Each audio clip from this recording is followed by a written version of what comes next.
আপনার প্রাথমিক প্রতিক্রিয়া কি? না, এটা তো আমাদের গণতন্ত্রের একটা বড় উৎসব এবং সারা পৃথিবীর মধ্যে ভারতবর্ষের এই ইলেকশন, এটা বলবো যে একটা সাংঘাতিক বিষয়। মানে এখানে সবাই বসে থাকে যে এই উৎসবে অংশগ্রহণ করার জন্য। ত্রিপুরা তো আজকে ফার্স্ট পেজে, প্রায় সারা দেশের সাথে এখানে ফার্স্ট পেজ আজকে থেকে শুরু হচ্ছে।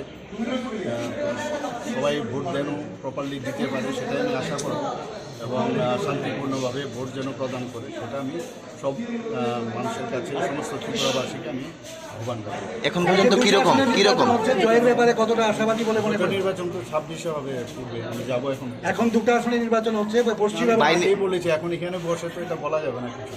আচ্ছা, এই কেন্দ্রে লোকসভা কেন্দ্রে বলবো যেন ভোট যেন দেয়, পার্টির পক্ষে এখন বলতে পারবো। এই লোকসভা কেন্দ্রের প্রার্থী